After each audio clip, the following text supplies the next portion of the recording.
Euh, bonjour mes amis, bonjour mes frères et sœurs, bonjour chers compatriotes. Alors voilà, je vais parler de l'année passée parce que à partir d'aujourd'hui, je connais une nouvelle année, mais ça va se passer à l'intérieur d'une même année. C'est parfois complexe. Hein?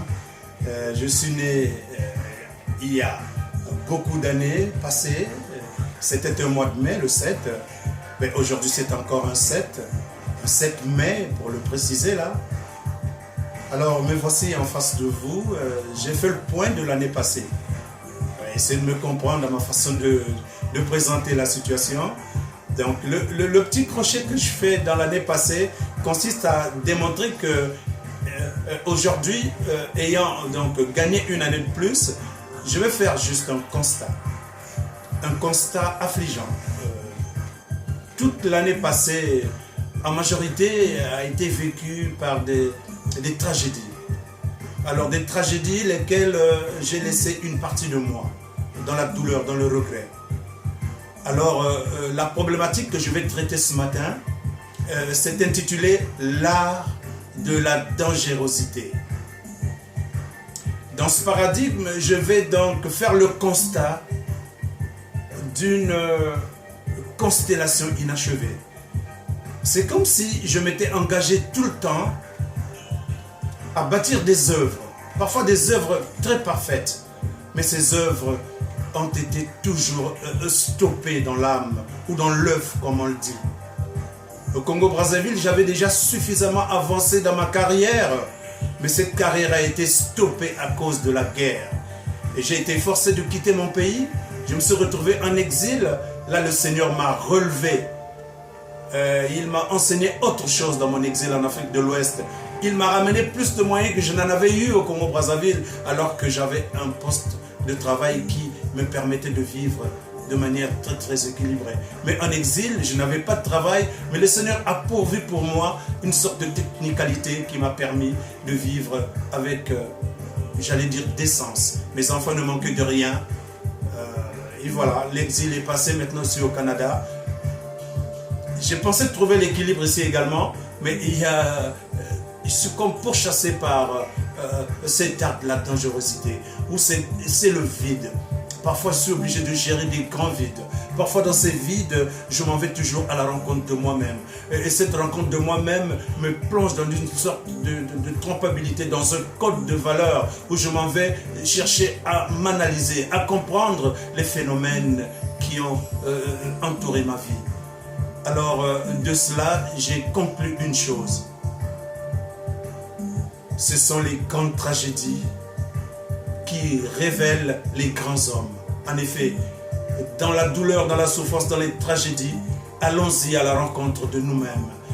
Lorsque nous avons fait comme ce que l'autre avait dit, homme, connais-toi toi-même, dans ces douleurs, dans ces tragédies, j'ai fini par aller à la rencontre de moi-même et ma pensée a toujours navigué dans un rêve. Ce rêve qui m'a convaincu que derrière toutes les portes closes de l'infamie se trouvent tapis des commanditaires, des manipulateurs, qui eux usent toujours des manipulations secrètes, qui favorisent les dictatures nauséabondes, mues généralement par des félonnes apparences de la vertu vernisée. Et c'est guidé également par une sorte de vacuité saupoudrée de normalité, soutenue par, hélas, une élite amorale, une élite décadente, sans valeur intrinsèque. C'est ça justement qui dénonce, qui accuse la faiblesse des universitaires et des élites qui souvent souffrent d'un esprit de course au pouvoir ou de course au poste de responsabilité.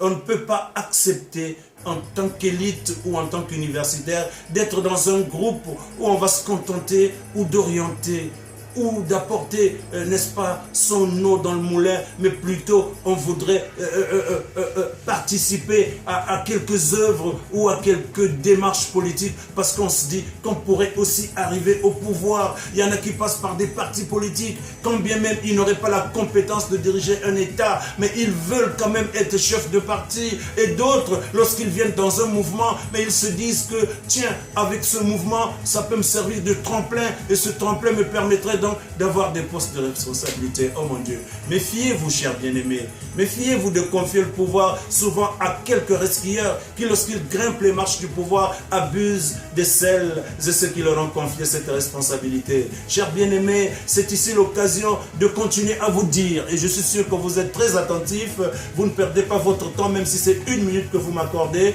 Je m'efforce, avec toutes mes faiblesses, de venir vous parler sans tabou, sans langue de bois, vous montrer que moi-même je suis rempli de faiblesses. Mais depuis très longtemps, j'ai fait d'abord une démarche introspective, celle justement de découvrir en moi mes faiblesses. Et quand j'ai recensé toutes mes faiblesses, l'effort que je me suis fait, c'est une assise intellectuelle, c'est une assise spirituelle qui a consisté à travailler mes faiblesses, à les reconnaître, à les élever et à les transformer sous forme de qualité. Et personne ne peut me séduire, personne ne peut me détourner du fait que ce n'est que dans la morale, l'éthique, l'amour, l'empathie, donc la vertu, que je pourrais atteindre le but que je me suis fixé, le but de mourir en paix, le but lorsque je serai prêt à quitter cette terre, que je n'ai pas de remords. Même si je ne suis pas parfait, mais au moins que je me souvienne avoir fait de mon mieux pour que les choses marchent très bien. Alors, chers bien-aimés, j'ai constaté que vous étiez nombreux à venir me souhaiter les vœux pour cette année nouvelle. Mais je vous remercie, mes chers bien-aimés. J'ai fait de mon mieux de vous répondre chacun avec le mot que j'ai trouvé. Mais il y en a tellement qui sont venus inbox. C'est à cela que je m'en vais dire merci. Merci pour votre amour. Merci de vous être souvenu que ma petite personne est arrivée sur la terre un certain 7 mai. Merci également à ceux qui sont allés directement sur ma page, exceptionnellement la sœur Colette, la journaliste du Congo démocratique, laquelle je décline toute ma déférence. Exceptionnel, les autres ne soyez pas jaloux, mais en cette personne, j'ai trouvé beaucoup de qualités, des qualités qui me rapprochent sauvagement d'elle. Par sauvage, j'entends cet amour platonique, cet amour qui n'a pas besoin d'intérêt pour s'exprimer, comme nos parents dans le temps. Ils n'avaient pas besoin de passer du temps en train de se regarder dans un miroir ou de se donner une beauté qui convaincrait ou qui séduirait, mais ils prenaient juste le temps de se faire belle. Mais cette beauté sauvage que nous admirions tous, celle de voir son épouse se réveiller le matin sans aucune toilette, mais c'est elle là, avec une attitude mi-figue, mi-raisin, un peu en train de dormir, un peu en train de s'éveiller, et le premier baiser que tu lui colles là, l'étreinte que tu lui fais là, te convainc que pour aimer cette femme, tu n'as pas besoin qu'elle aille se saupoudrer. Alors mes chers bien-aimés, encore une fois, je vous remercie tous. C'est un message de remerciement, même si j'ai parlé de l'art, de la dangerosité, mais je voulais juste faire remarquer qu'il semble que je n'ai vécu que des tragédies ces derniers temps. Et la plus pénible, c'est la tragédie qui se passe au Congo-Brazzaville. Oh mon Dieu. Cette tragédie, elle est vécue par plusieurs personnes. Plusieurs personnes qui n'ont pas la capacité de réagir. Par capacité, j'entends la possibilité parce que celui-là qui s'est organisé à installer sa dynastie, il a réfléchi pendant des années entières pour arriver à ce but. Nul n'est besoin que je vous rappelle que dans son art de la dangerosité, il a développé la banalité du mal. Il a développé la banalité du crime. Donc pour arriver à ses fins, il a tout éliminé, tout écrasé sur son passage. Même ses propres parents, il n'a pas eu pitié d'eux. Pour ne citer que Marie Ngouabi et Pierre Anga. Regardez le sang qu'ils ont subi.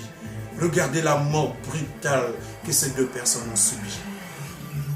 de ce Kwantumi qui est pourchassé aujourd'hui, c'est sûr que ce Terminator aurait souhaité attraper Ntumi à huis clos et lui faire la peau comme il avait fait à Marie Ngwabi, et lui faire la peau comme il avait fait à Anga et tant d'autres encore que je ne voudrais pas citer, qui ont été sacrifiés au petit matin. C'est le terme que lui, il a encore trouvé pour exécuter plusieurs Congolais qui n'avaient commis aucune faute, puisqu'il n'était pas responsable ni de loin ni de près de la mort de Marie Ngwabi, la mort de Massamba Deba, la mort du cardinal de Emile Biayenda, la mort de Kimwala Kaya et d'Oudi Ganga Martin, des noms que j'ai retenus, que je n'oublierai jamais. Mais peuple congolais, à l'occasion de mon anniversaire, je vais vous transmettre notre message.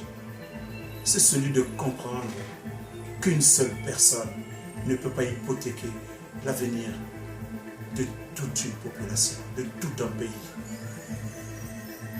Une seule personne, quels que soient les plans ou le dessin machiavélique qu'il s'est préparé, qu'il s'est confectionné, il n'a pas le droit de sacrifier toute une jeunesse.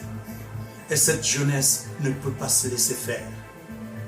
Cette jeunesse doit trouver au-dedans d'elle les mécanismes pour aller se réapproprier son pouvoir.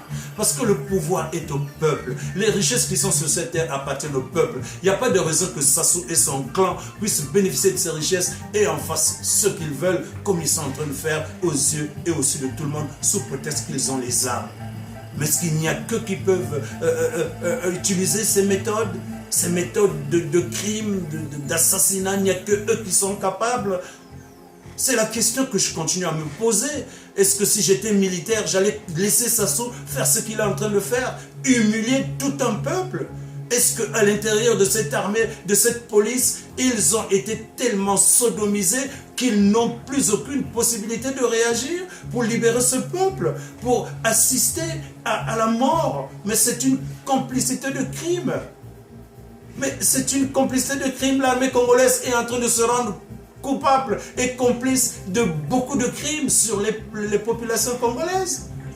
Regardez les crimes du beach, mais ce n'est pas Sassou qui est allé directement commettre le crime. Il a fait commettre le crime. Cela veut dire que c'est un système qui s'est organisé pour donner la mort, parce qu'ils veulent juste se maintenir au pouvoir. Mais nous ne pouvons pas leur laisser faire. Je l'ai déjà dit l'année passée de ma naissance. Aujourd'hui, j'entre encore dans la nouvelle année de ma naissance avec le même message. C'est pour autant vous dire que cet art de la dangerosité, ils vont me le transmettre. Et cet art également va rester dans moi.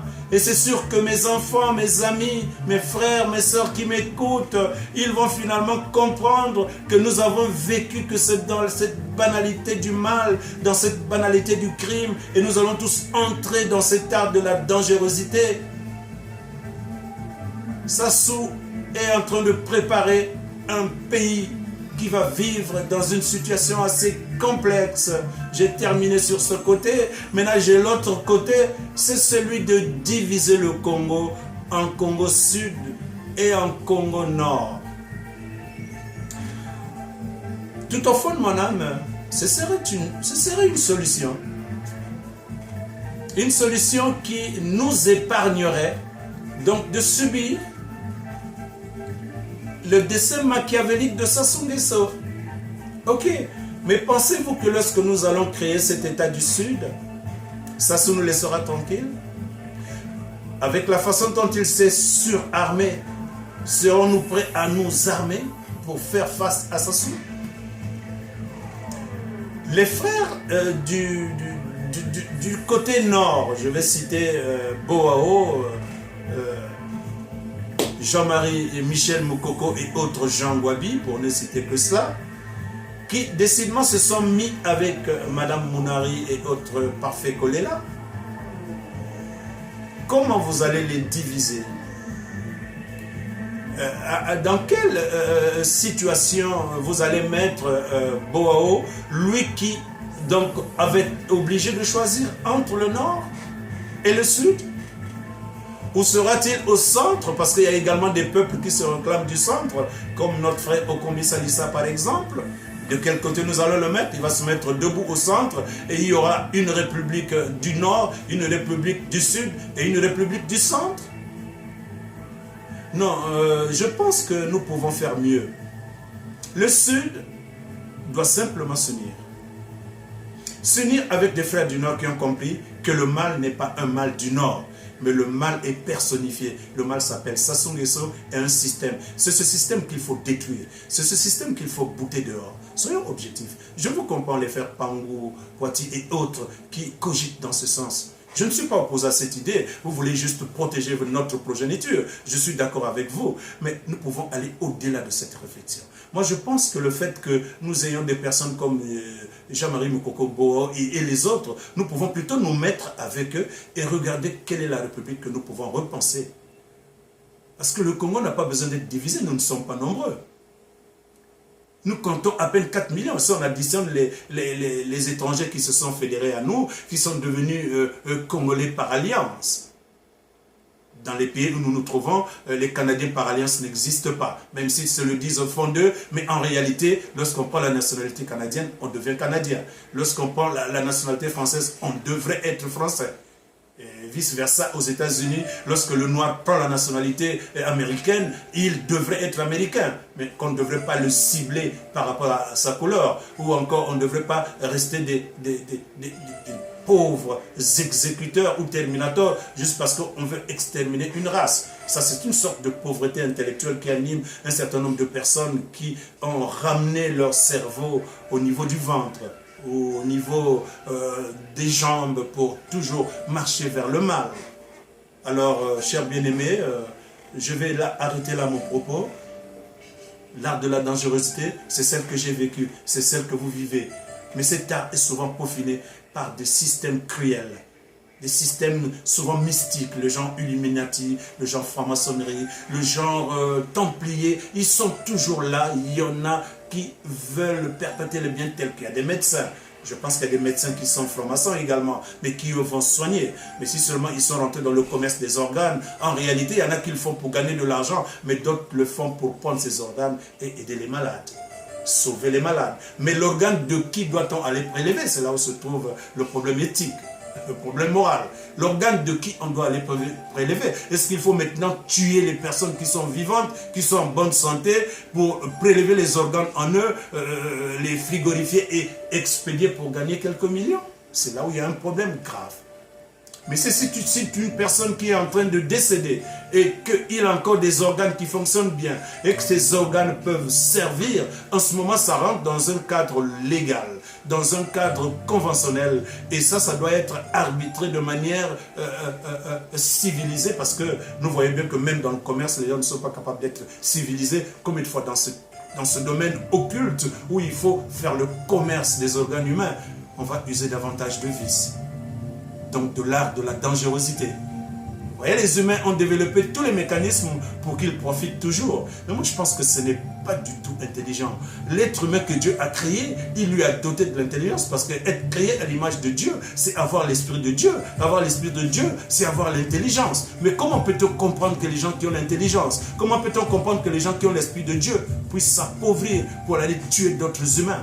Ou dans le but de les exterminer, donc de commettre des génocides, ou dans le but de rapetisser un espace qu'ils commanderaient mieux, parce qu'il y a un peuple qui a une capacité de longanimité, une capacité de résilience et de résistance. Mais il y a une animalité, mais pire que l'animal. Aujourd'hui, les animaux sont en train de nous montrer, oh, combien de fois ils sont capables d'amour. J'ai parlé de l'amour. On voit bien beaucoup de types d'animaux, comme le cheval, le dauphin, les ours. Aujourd'hui, on les voit se câliner. Les animaux entre eux. Et faites curieux, mais la différence des animaux qui s'accouplent maintenant, c'est un fait apocalyptique. Mais je le signale pour vous dire que dans toutes les dimensions, il y a des gens qui sont restés en train de vivre une vie loyale, mais d'autres qui sont devenus purement amorales, des déviants, qui ont choisi donc de vivre dans l'art de la dangerosité. Alors, chers bien-aimés, vous qui avez écouté ce message, n'entrez pas dans cet art de la dangerosité, parce que c'est une épée damocléenne qui finira par vous revenir. Cette épée est suspendue au-dessus de toutes nos têtes. Croyez-le, lorsqu'on fait le mal, à un moment de sa vie, ce mal nous reviendra multiplié. Et lorsqu'on fait le bien également, ce bien nous revient multiplié. D'ailleurs, Dieu lui-même qui nous a créés, nous a montré l'arbre de la connaissance du bien et du mal. Il nous a demandé de choisir le bien. Alors, à mes frères qui pensent qu'ils sont des races élues, des races exceptionnelles, mais apprenez que lorsque Christ est arrivé sur la terre, là je vais aller dans le livre de Jean, la prière sacerdotale, c'est Jean 17, et Christ avait prié pour les apôtres qui étaient à côté de lui. Ensuite, il a dit qu'il ne prie pas seulement pour les apôtres, mais il prie aussi pour le peuple racheté. Alors moi, je me suis toujours considéré comme un racheté, parce que ma vie antérieure, qu'est-ce qu'elle était? Aujourd'hui, je suis en train de faire des pieds et des mains pour marcher vers la perfectibilité, pour devenir une personne nouvelle qui naisse tous les jours de nouveau. Alors cet effort, tous les humains peuvent l'accomplir. C'est un sacerdoce, c'est une marche vers la perfection. Alors donc, nous étant des êtres perfectibles, nous sommes capables, nous tous, d'aller vers cette perfection. Chers bien-aimés, merci pour vos vœux. Puisse le Seigneur se déclencher dans son amour immense, un autre type d'amour, un amour qui nous rachète, un amour qui nous renouvelle notre intelligence, un amour qui nous rapproche les uns et les autres, loin des manipulateurs, ceux-là qui passent leur temps à tromper les autres parce qu'ils veulent séduire, parce qu'ils veulent courtiser pour se faire le plus de personnes qu'ils manipuleraient à souhait. Non, ceux-là, ils n'ont pas leur place sur la terre. Ce sont des resquilleurs, ce sont des dangereux. Ce sont justement eux qui pratiquent la dangerosité. Ce que nous avons, c'est de nous aimer sans calcul. Je vais terminer par l'anecdote. L'excès de gentillesse est signe de trahison. Tout excès de gentillesse est signe de trahison. La trahison est naturelle pour les tricheurs. Mais la trahison est dangereuse pour les êtres loyaux. Alors, souvenons-nous que la gentillesse est naturelle.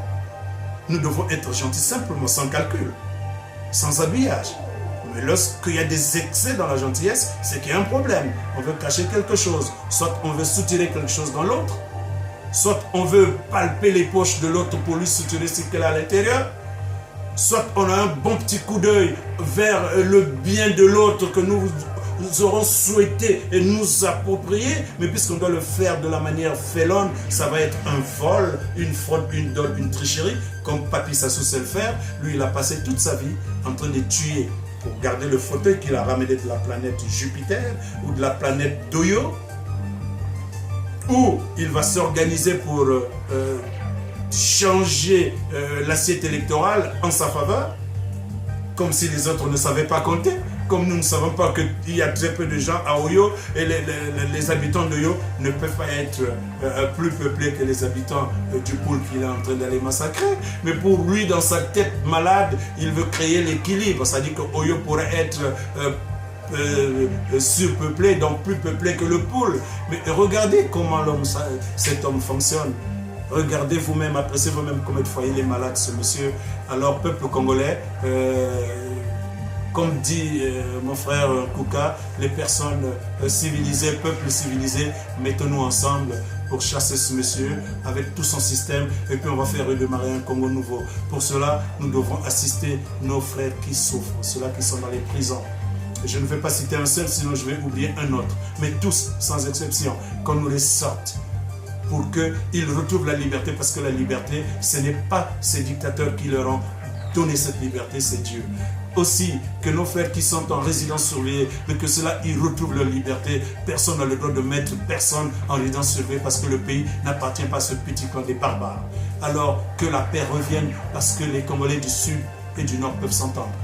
À part ce petit groupe